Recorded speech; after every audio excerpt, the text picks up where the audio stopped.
Student, determinant सारणिक का ये second lecture है। इसमें हम डिस्कस करेंगे प्रॉपर्टीज ऑफ डिटरमिनेंट सारणिक के गुणधर्म। देखिए स्टूडेंट, ये प्रॉपर्टी आपको समझनी बहुत ही जरूरी है क्योंकि आगे आपको आपके एग्जाम के लिए जो क्वेश्चन हम बताएंगे 10 मार्क्स का आता है, उसके लिए प्रॉपर्टी 5-6 प्रॉपर्टीज हैं, उसको आपको बहुत अच्छे से समझना होगा, तब जाके उस 10 मार्क्स के क्वेश्चन को आप इजीली सॉल्व करते हैं। तो आज हम डिस्कस इसका करेंगे। तो स्टूडेंट, मैथ्स गुरुजी एनोटेल चैनल में आपका स्वागत है। मैं पिछले 10-11 सालों से एज ए मैथ्स लेक्चरर विभिन्न संस्थानों में मैथमेटिक्स पढ़ाते आ रहा हूं। तो चलिए लेक्चर शुरू करते हैं।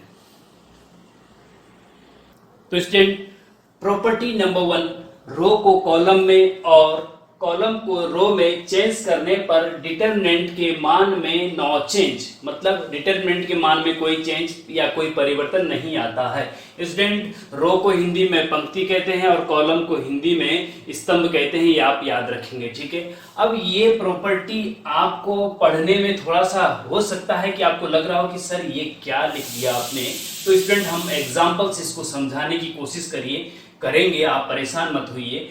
जैसे मान लीजिए, देखिए डिटरमिनेंट को डेल से डिनोट करते हैं ना स्टूडेंट, डेल से डिनोट करते हैं। तो हम एक डिटरमिनेंट लेते हैं, 3/3 का ही ले लेते हैं, A1 A2 और A3, B1 B2 B3, C1 C2 C3। ये del is equal to this एक डिटरमिनेंट है। स्टूडेंट, डिटरमिनेंट क्या होता है ये हम पिछले लेक्चर में बता चुके हैं, उसको आप जरा समझ लीजिए, देख लीजिए, और आई बटन में भी हम लिंक आपको दे देंगे, ठीक है स्टूडेंट। देखिए क्या है, ये डेल है। अगर इसके सारे के सारे रो को कॉलम में बदल दिया जाए, अगर इसके सारे के सारे रो को कॉलम में बदल दिया जाए तो इसके मान में कोई परिवर्तन नहीं होगा। जो इसकी वैल्यू होगी वही इसकी वैल्यू भी होगी। यही एक प्रॉपर्टी है।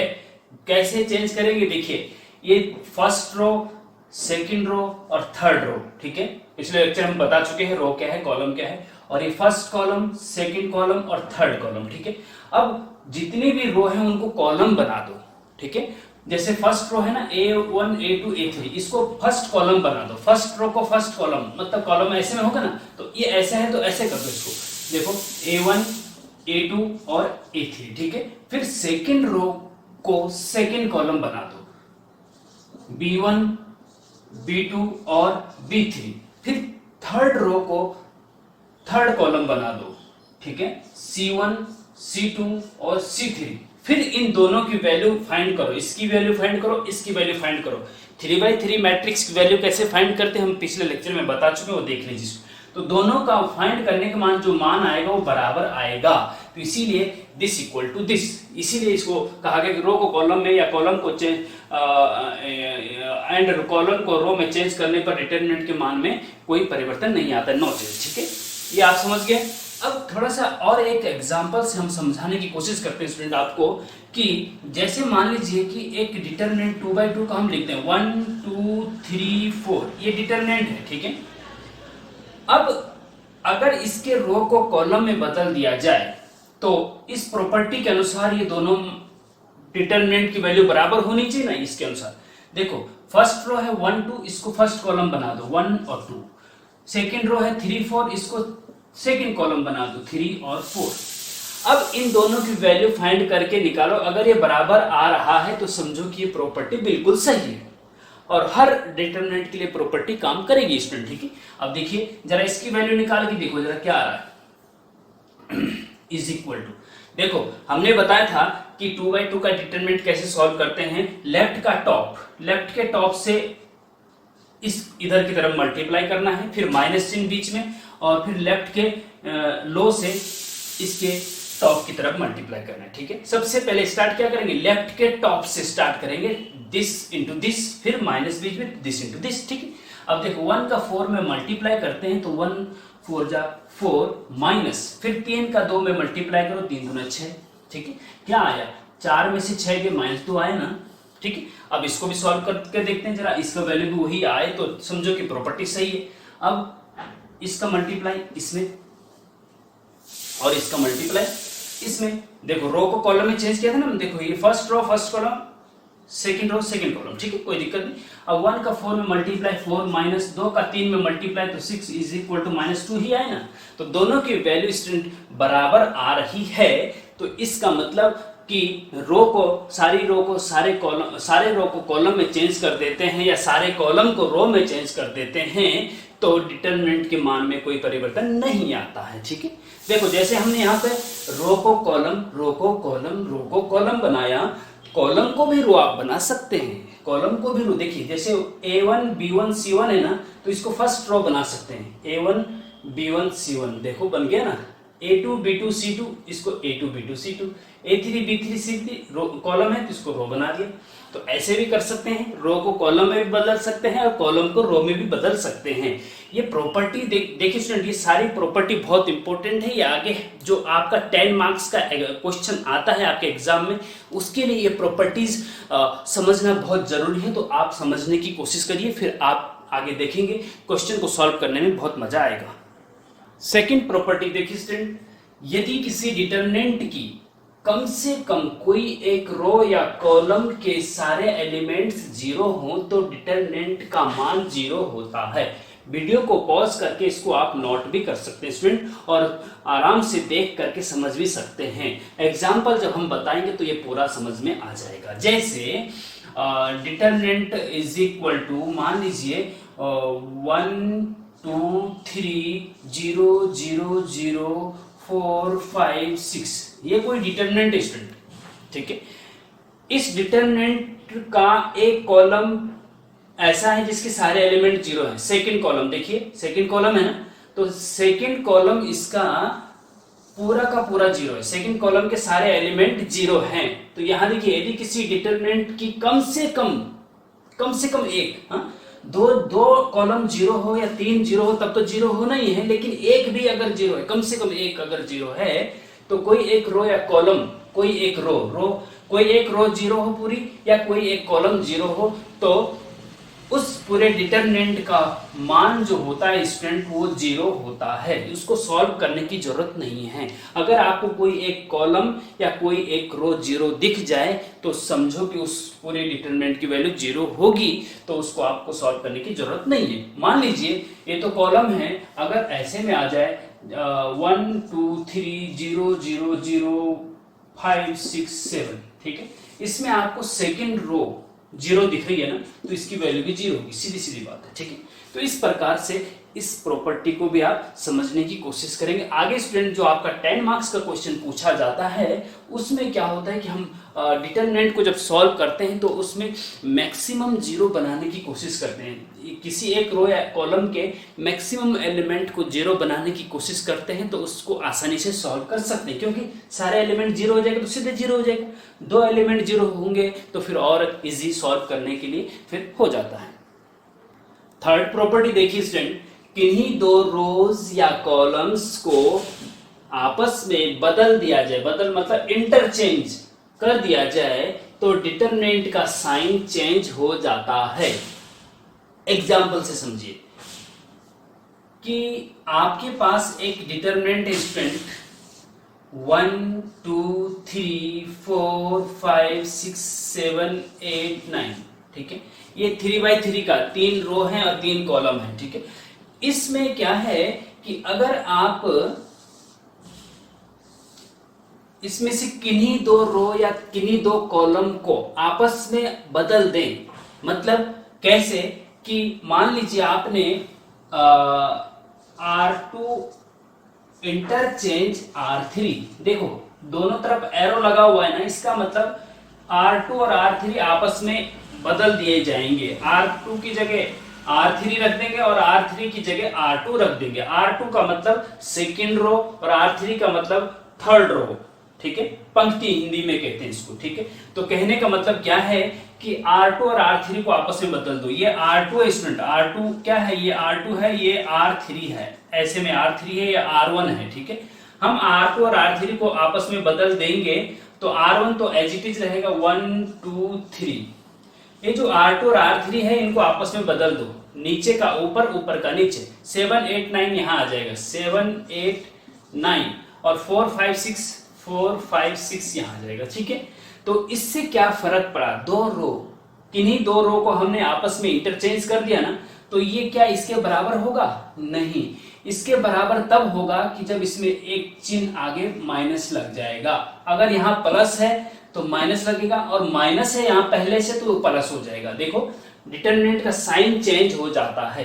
अगर दो रो या दो कॉलम को आपस में इंटरचेंज करते हैं तो इसका साइन बदल जाता है। तो ये माइनस प्लस था ना, तो प्लस था ये, तो ये माइनस हो जाएगा। ठीक है स्टूडेंट, इसी प्रकार से अब क्यों हुआ माइनस? क्योंकि दो रो को आपस में चेंज किया। अब इसको सॉल्व करेंगे स्टूडेंट, तो आपको इसी प्रकार से इक्वल तभी आएगा जब यहाँ पे माइनस चिन्ह लगेगा। ठीक है, अब देखो दूसरा तरीका क्या है, जैसे मान लीजिए अभी तो हमने दो रो आपस में इंटरचेंज करी है। ठीक है, हम अब इसमें से इसको चेंज करने पर ये बना, अब इसको हम फिर से चेंज करते हैं। हम कोई दो कॉलम, रो तो हो गया, अब कोई दो कॉलम हम इंटरचेंज करते हैं आपस में। जरा आप ही बता दीजिए कौन सा रो कॉलम इंटरचेंज करें।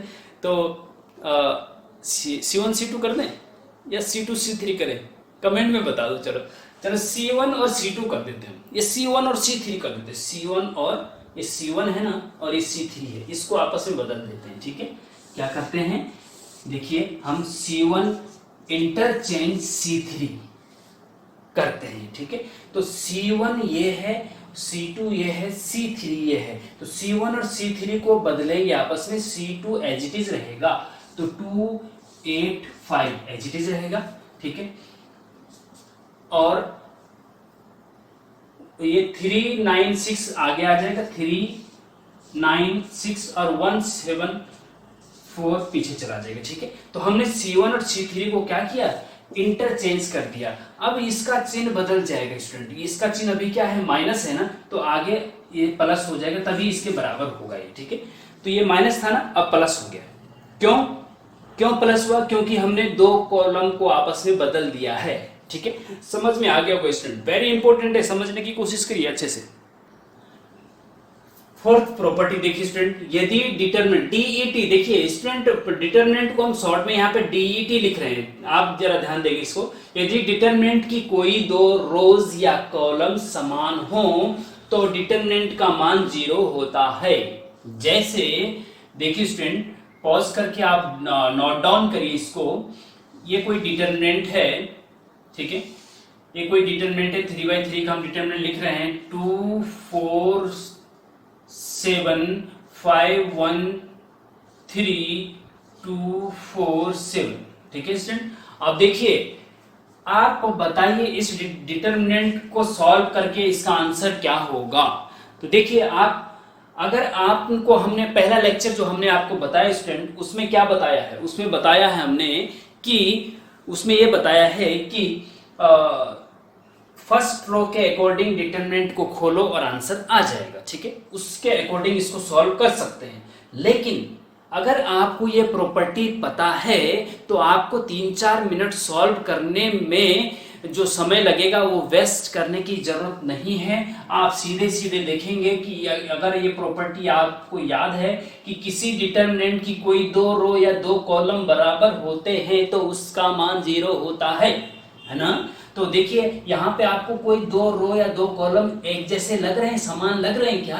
तो यहाँ पे आप देखेंगे R1 जो है ना 2 4 7 है और R3 भी 2 4 7 है, तो दोनों R1 और R3 एक जैसे हैं, समान हैं। ठीक है, क्या है, R1 बराबर R3 है, बिल्कुल एक जैसे हैं, है ना। तो जब दो रो या दो कॉलम एक जैसे होते हैं तो उसका मान 0 होता है। तो यहाँ पे दो रो एक जैसे हैं तो इसका मान सीधे सीधे 0 लिख देंगे और आंसर लिख देंगे, बस आपको कुछ नहीं करना है। ये 2 मार्क्स का आपके पास आ सकता है, और फिर अगर आप सॉल्व करने लग जाएंगे तो 4-5 मिनट आपके वेस्ट हो जाएंगे और आपके और क्वेश्चन, इंपॉर्टेंट क्वेश्चन एग्जाम में छूट जाएंगे। तो ये प्रॉपर्टी आपको इस प्रकार से याद रखनी है। दो रो या दो कॉलम भी एक जैसे हो सकते हैं, तो जो भी हो वो उसका मान 0 होता है।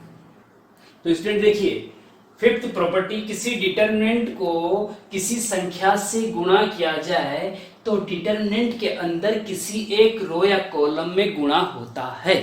ठीक है, समझ में आ रहा है कि नहीं? अच्छा, नहीं समझ में आ रहा तो देखिए स्टूडेंट, एग्जांपल से आपको बहुत अच्छे से समझ में आएगा।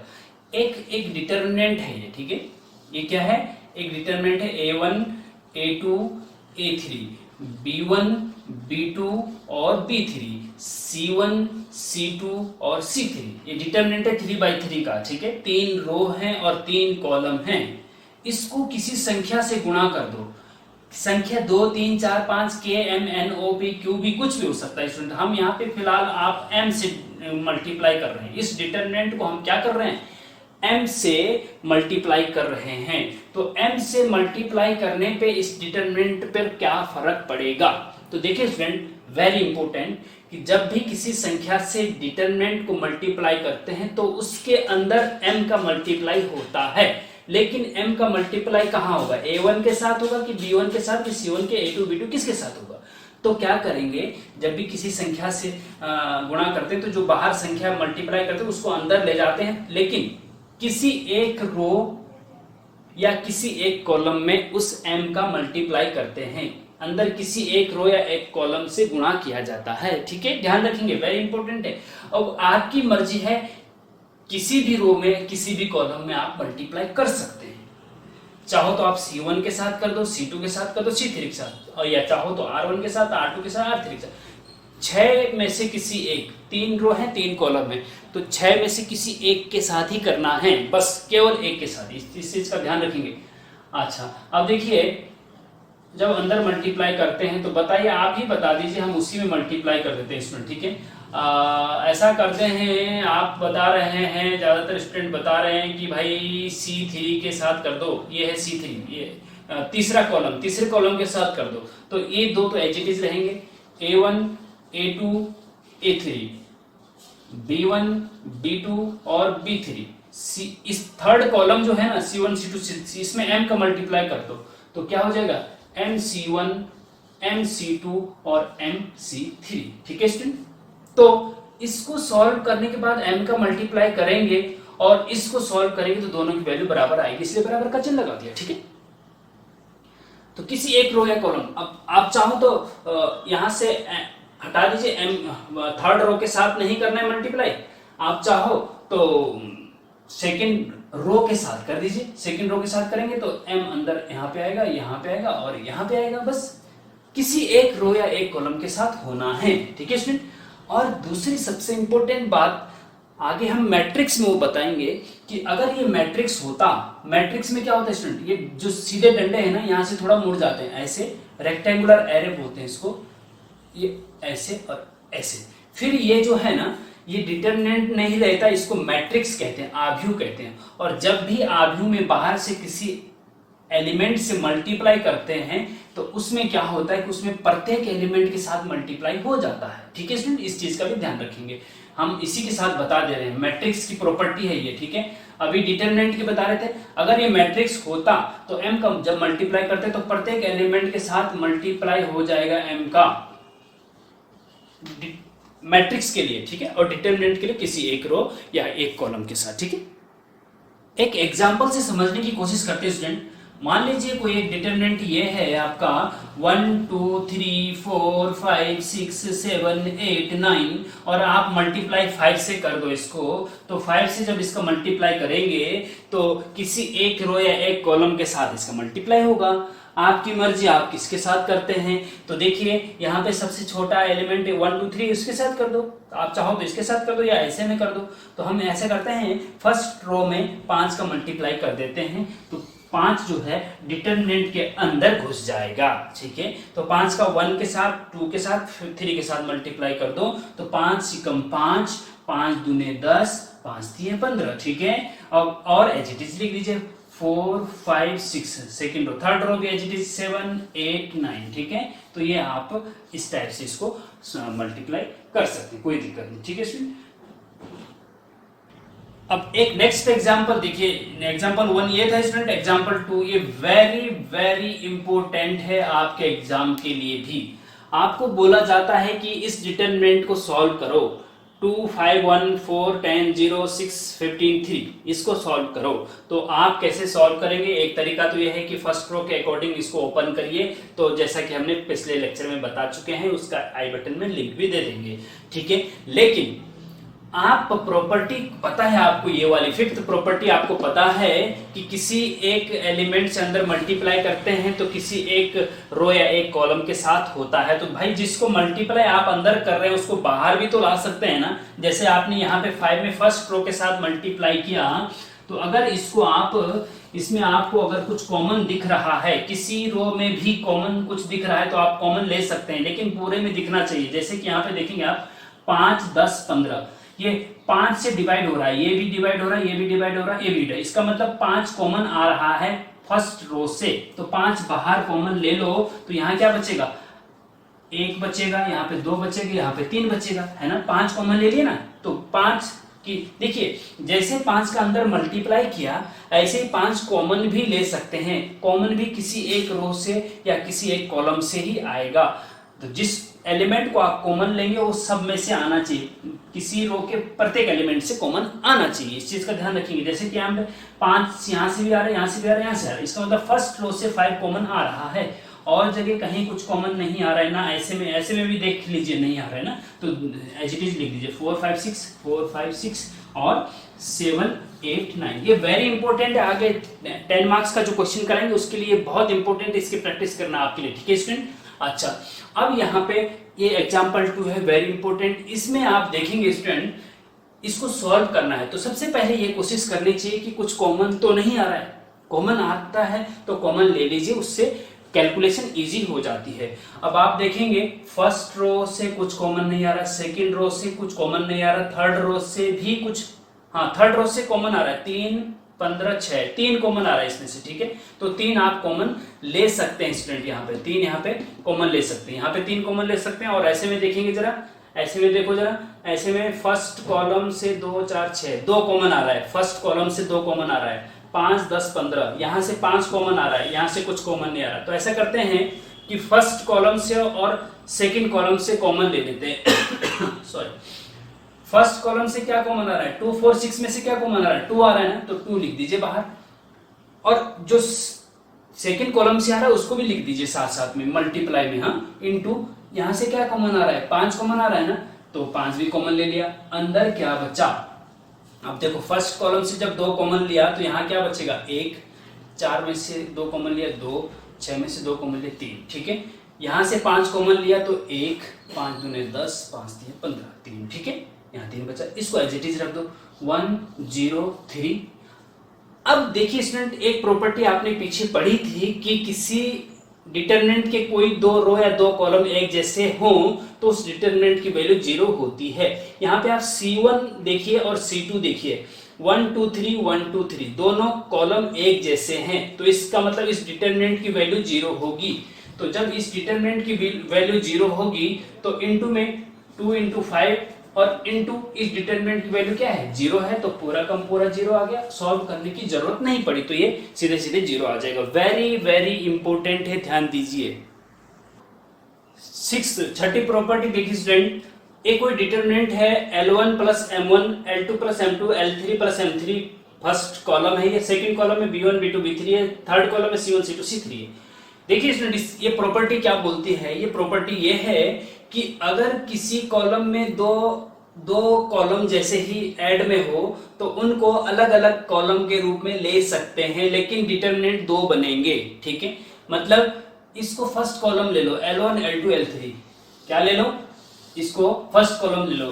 देखो L1 + M2, L2 + M2, L3 + M3 है ना, तो L1 को और L2 और L3 को फर्स्ट कॉलम ले लिया हमने, ठीक है। और सेकंड कॉलम ये रहेगा, थर्ड कॉलम ये रहेगा जो है, M1 हमने हटा दिया अभी थोड़ी देर के लिए, ठीक है।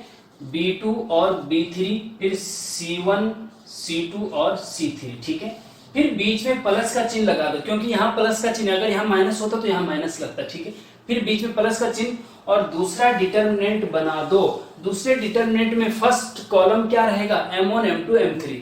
यहाँ पे L1, L2, L3 रख दिया तो यहाँ पे M1, M2 और M3, और सेकंड और third column as it is यही रहेंगे जो है, ठीक है। B1, B2 और B3 और C1, C2, C3। इस प्रकार से आप इस प्रकार का जो डिटरमिनेंट होता है उसको 2 डिटरमिनेंट के सम के रूप में अलग अलग लिख सकते हैं। ये बहुत इंपॉर्टेंट प्रॉपर्टी है। देखिए स्टूडेंट, सेवंथ प्रॉपर्टी और वेरी इंपॉर्टेंट प्रॉपर्टी जो 10 मार्क्स का क्वेश्चन आपके लिए एग्जाम में आता है, उसके लिए ये प्रॉपर्टी बहुत ज्यादा इंपॉर्टेंट है। ये प्रॉपर्टी क्या है कि मान लीजिए कोई डिटरमिनेंट आपके पास है a1 a2 a3 b1 b2 b3 c1 c2 c3, ये डिटरमिनेंट है 3/3 का, ठीक है। इसको सॉल्व करना है, इसमें नंबर ऑफ जीरो ज्यादा से ज्यादा बनाने की कोशिश करनी है। तो कैसे करेंगे? उसके लिए एक ऑपरेशन होता है स्टूडेंट, उसको रो ऑपरेशन या कॉलम ऑपरेशन कहते हैं, ठीक है स्टूडेंट। तो कैसा ऑपरेशन होता है देखिए जरा, आप समझने की कोशिश। वो क्यों करते हैं? नंबर ऑफ जीरो ज्यादा से ज्यादा बनाने के लिए हम उस ऑपरेशन को लगाते हैं। ऑपरेशन क्या है जरा देखेंगे आप। आपको मैं यहाँ पे समझाने की कोशिश करता हूँ, जरा समझने की कोशिश करें स्टूडेंट। जैसे मान लीजिए R1 है, R1 टेंस टू, मतलब हमें R1 में चेंज लाना है या R1 में जीरो बनाने हैं ज्यादा से ज्यादा, तो जिसमें जीरो बनाने हैं, जिसमें चेंज लाना है, उसको लिखते हैं R1 टेंस टू। ध्यान दीजिए, R1 tense to, R1 tense to का मतलब R1 में चेंज लाना है। तो क्या चेंज लाना है कि R1 में प्लस कर दीजिए 2 टाइम्स ऑफ R2, मतलब R1 में R1 टेंस टू का मतलब R1 में चेंज लाना है। क्या चेंज लाना है? R1 में R2 का 2 गुना जोड़ दीजिए, ठीक है। तो वो इसी डिटरमिनेंट के बराबर ही रहेगा, इक्वल टू ही रहेगा, ठीक है। प्रॉपर्टी, ये ऑपरेशन है, ये ऑपरेशन आगे बहुत काम आएंगे स्टूडेंट, ध्यान दीजिए। कैसे? देखो, R1 टेंस टू का मतलब R1 में चेंज होना है, R2 और R3 में कोई चेंज नहीं होना है, तो उनको सबसे पहले लिख दो जिनमें कोई चेंज नहीं होना है। देखो, R1 टेंस टू, अगर R2 टेंस टू होता तो उसमें भी चेंज होता है, लेकिन यहाँ पे केवल R1 टेंस टू है तो R1 में ही चेंज होगा, R2 और R3 में नहीं होगा। तो R2 एज इट इज लिख दो, A2 B2 और C2, A3 B3 और C3, ये इसमें चेंज नहीं होना तो सबसे पहले इनको लिख दिया हमने। R1 ये है, R1 में चेंज होना है। क्या चेंज होना है? R1 में R2 का दुगुना जोड़ देना है, R1 में R2 का। देखो, A1 में A2 का दुगुना जोड़ देना है, तो क्या हो जाएगा? A1 plus 2A2। फिर B1 में क्या जोड़ना है? B2 का दोगुना, है ना, R2 का दोगुना जोड़ना है ना। समझ रहे हैं बात को? समझने की कोशिश करिए स्टूडेंट, बहुत इंपॉर्टेंट है। और C1 में जोड़ना है C2 का दोगुना, ठीक है। अब देखो, अब फर्स्ट कॉलम, फर्स्ट रो क्या हो गया? A1 plus 2A2, B1 plus 2B2, C1 plus 2C2, ये फर्स्ट रो बन गया, ठीक है। इस प्रकार से इसको चेंज किया जा सकता है। या फिर देखिए दूसरा ऑपरेशन हम लगा के देखते हैं स्टूडेंट, इसमें हम ये ऑपरेशन आपको बहुत ज्यादा हेल्प करेंगे आप आगे जो आपका 10 मार्क्स का जो क्वेश्चन होगा ना, उसको सॉल्व करने में। जैसे कि हमने R1 वाला ऑपरेशन लगाया है, ऐसे ही C वाला भी ऑपरेशन लगा सकते हैं, कॉलम वाला ऑपरेशन, ठीक है। अब आप बताइए मुझे कि C1 में चेंज करना चाह रहे हैं या C2 में या C3 में, उसको हम टेंस टू कर देते हैं। तो चलो, आप कह रहे हैं कि C2 में C3 में चेंज लाओ, हाँ C3 में लाओ, या फिर चलो C2 में सेकंड कॉलम में चेंज लाओ। तो सेकंड कॉलम में चेंज लाएंगे तो C2 टेंस टू लिखना पड़ेगा ना, जिस कॉलम में चेंज लाना है उसको टेंस टू करना पड़ेगा। C2 tense to, C2 tense to, और C2 टेंस टू मतलब C2 में चेंज लाना है। और क्या चेंज लाना है? जिसमें चेंज लाना है वो आगे लिखा, यहाँ तो लिखा ही जाता है लेकिन यहाँ पे भी लिखा जाता है, वो जिसमें चेंज लाना है। C2 में क्या जोड़ना है, क्या घटाना है, तो पहले C2 लिखेंगे। अब इसमें घटाना चाहते हैं तो माइनस कर दीजिए, जैसे यहाँ पे प्लस किया था यहाँ माइनस कर दीजिए। C2 में घटा दीजिए C2। देखिए एक चीज ध्यान रखेंगे कि C2 में R1 नहीं घटा सकते, कॉलम में कॉलम ही जोड़ना घटाना है, और रो में रो ही जोड़ना घटाना है, ठीक है। तो C2 tense to C2 minus C2 में क्या घटाना है? C3 घटाना है, या C3 का 3 गुना घटाना है, जो आपकी मर्जी है। तो C2 में से हम C1 घटा देते हैं, C1 2 टाइम्स C1 नहीं, C1 सिंपल, ठीक है, थोड़ी देर के लिए। अब C2 टेंस टू आया है ना, तो इसका मतलब C2 में चेंज होगा और C1 और C2 एज इट इज रहेगा। तो A1 A2 और A3 as it is, C1 C2 और C3 भी एज इट इज। C2 में क्या चेंज आना है? C2 में C1 घटा देना है, C2 में से C1 घटाना है, तो B1 minus A1 B1 minus A1, B2 minus A2, B3 minus A3, ठीक है। C2 में से C1 घटा रहे हैं तो ये दूसरा मैट्रिक्स बन गया। हो सकता है घटाने से जीरो कुछ बन जाए, तो हमें ये ऑपरेशन इसीलिए लगाए जाते हैं कि ज़्यादा से ज़्यादा जीरो बनाने की कोशिश करनी है, ठीक है स्टूडेंट। तो इस प्रकार से ये साथ की साथ प्रॉपर्टी आपको समझ में आ गई होगी स्टूडेंट। अब इससे संबंधित जो एग्जाम्पल या क्वेश्चन होंगे उनको आप इजीली सॉल्व कर सकते हैं। तो स्टूडेंट ये 4 क्वेश्चन हमने क्वेश्चन नंबर 1, 2, 3 इस पे लिखे हैं, वेरी इंपॉर्टेंट है। देखिए स्टूडेंट अभी क्यों एक्चुअली हमें कॉलेज जाना है, इसलिए हमें थोड़ा सा समय कम है, इसके लिए सॉरी। ये मैं आपके लिए होमवर्क के लिए दे रहा हूँ। होमवर्क आप इसको करिए, सॉल्व करिए। प्रॉपर्टी आपने अगर अच्छे से समझ ली है तो इनको आप इजीली सॉल्व कर सकते हैं। अदरवाइज आप अगर नहीं सॉल्व कर पाते हैं तो कमेंट बॉक्स में हमें बताइए, तो हम इसका आंसर देंगे और नया वीडियो लेक्चर लेके आपको तुरंत इसके बाद देंगे स्टूडेंट, ठीक है। क्वेश्चन नंबर 1 क्या है कि ये जो डिटरमिनेंट है इसका मान ज्ञात करना है। क्वेश्चन नंबर 2 क्या है, इस डिटरमिनेंट का मान ज्ञात करना है, ठीक है। अब ये जो है स्टूडेंट आपके डिप्लोमा सेमेस्टर एग्जाम में 2 या 6 मार्क्स का आ जाता है, ठीक है। और जो ये क्वेश्चन नंबर 3 है और 4 है ये वेरी वेरी इंपॉर्टेंट है, ये भी वेरी इंपॉर्टेंट है। हाँ, ये सारे के सारे वेरी इंपॉर्टेंट है, आपके एग्जाम में आ चुके हैं ये चारों के चारों क्वेश्चन, ठीक है। अब ये 10 मार्क्स का आता है। 2 TPT मतलब to prove that determinant of 1 1 1 ABC B plus C C plus S A plus B बराबर 0 आना चाहिए, प्रूव करना है आपको, ठीक है। वेरी इंपॉर्टेंट 10 मार्क्स का आता है। इसी प्रकार से to prove that 1 1 1 1 1 plus x 1 1 1 1 plus y equal to x plus y आपको सॉल्व करके आना चाहिए। तो ये जो 7th प्रॉपर्टी मैंने बताई है स्टूडेंट, ये 7th प्रॉपर्टी का सबसे बड़ा रोल है इन चारों क्वेश्चन में, सबसे ज्यादा रोल है। और प्रॉपर्टी का भी है लेकिन सबसे ज्यादा रोल इसका है। तो इसको आप सॉल्व करके हमें कमेंट बॉक्स में बताइए, और जो कुछ दिक्कत आपको हो रही है उसके लिए भी हमें कमेंट बॉक्स में आप बता सकते हैं कि कौन से क्वेश्चन में क्या दिक्कत हो रही, फिर हम तुरंत आपको इसके बाद दूसरा लेक्चर लेके आते हैं। तब तक के लिए जय हिंद, जय भारत।